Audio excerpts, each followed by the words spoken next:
Hello everybody and welcome back to World of Tanks, and welcome today to another replay by me. And today I'm playing in the ISU-152K, which is an ISU, but the ISU how I remember it back in the day. With the BL-10, the BL-10 is back. I know I'm a little bit behind on this one, and this did come out a little while ago. I have had it pretty much since it came out, not quite, a couple of days after.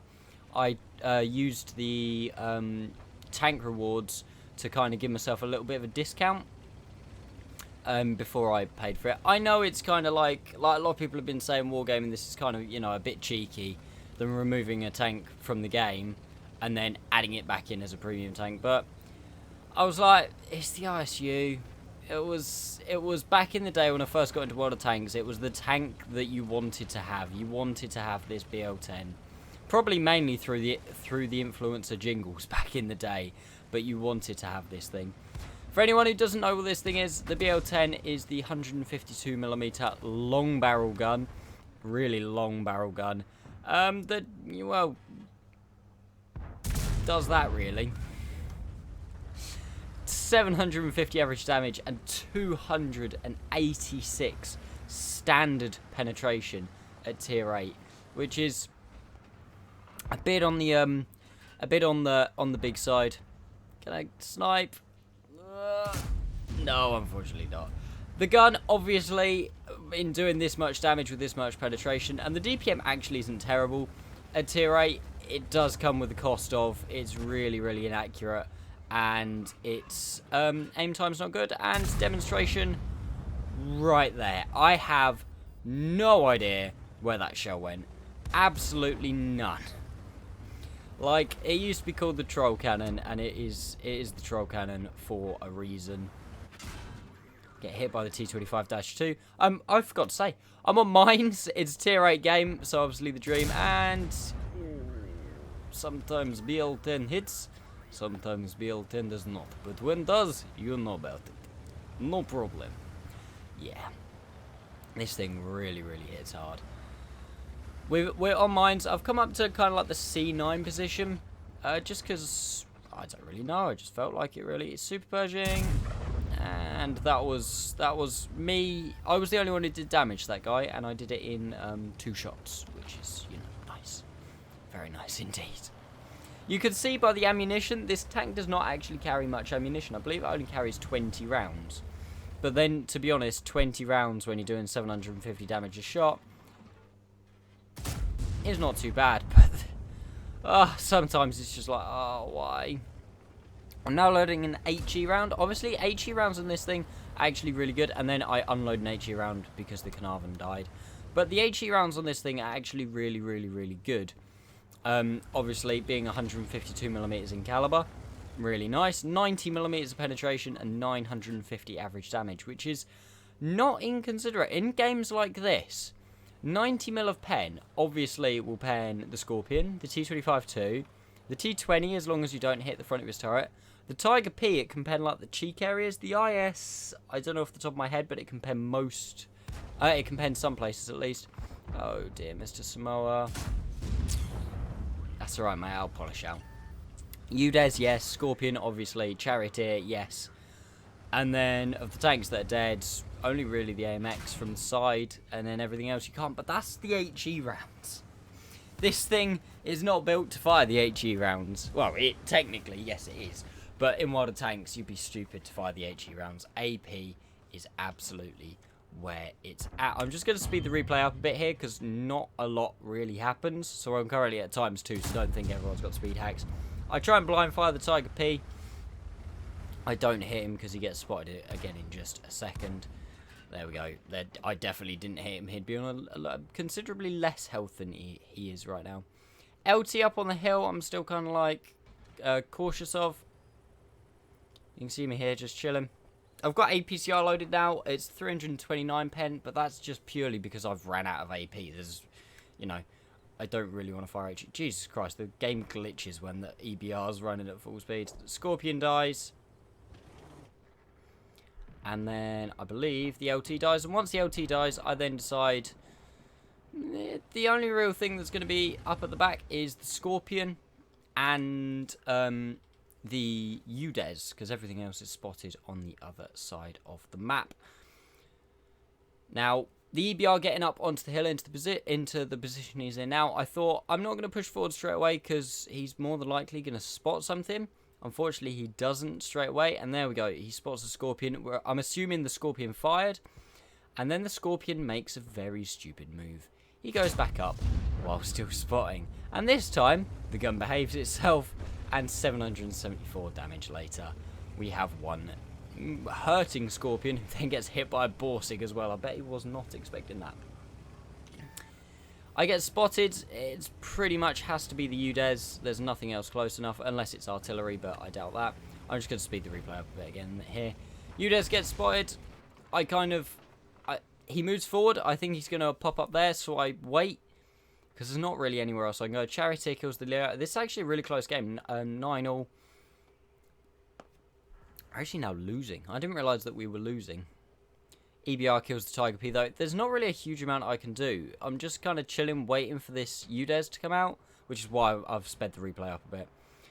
The Emil comes in. I think, ooh, Emil's going to proxy him. The Emil doesn't proxy him, and then unfortunately the Emil starts getting shot from the island. I believe it's the Charioteer, because I think he was firing Hesh for the first round. I start to move back because I see the Emil die. I'm like, I don't really want in on that. The S1 kills the IS, which is nice. I kind of fall back. I want the EBR to come up, and now we kill the T20, and I'm kind of like, we're winning again now. There's not really much point in me driving all the way back, because I was going to drive all the way back round up onto the hill or to here to kill the Charioteer, then move up on the UDES, but there's not really a huge amount of point in me doing that right now. Again, I want to try and spot the UDES. As long as I stay safe from the Charioteer, I've still got a decent amount of health left in this game. There's the Charioteer still on full health. He kills the EBR, which is bad, but he does take a shot, which means he's now a one-shot for me. I just need to make sure that basically I can avoid getting shot by him, because I can take rounds from the UDES. I can take, what, 2 rounds, if not 3? Push up, there's the UDES. Stop. Aim. He tries to fall back. No, you don't. No, you don't. No, you don't. 780 damage. Not too shabby at all. He falls back. I decide, I'm not going to chase him. He is UDES at the end of the day. Take a shot from Artie. Artie is... Where's Artie? Artie's there. So he's either behind the island or in C1, which is more likely. I'm kind of like, oh god, there's a Charioteer right there. He got there a lot quicker than I thought, but sucks to be him. 658 damage later. There's the UDES again. Oh, he bounces off me. 288 pen on that UDES. I think it's the only thing at tier 8 that actually has higher penetration than the ISU. Well, the BL-10. The ISU-152K. Artie, I feel, is going to be a nuisance. So what I actually decide to do is leave the UDES and go after the artillery. The S1 needs to move now, which he is starting to push up. Try and get into a position to support me, because I'm thinking if I spot the UDES, he shoots me in the arse. I need the S1 to be there because I'm not going to be able to shoot. The UDES spots me. I kind of go, oh crap. Panic and drive. Panic and drive.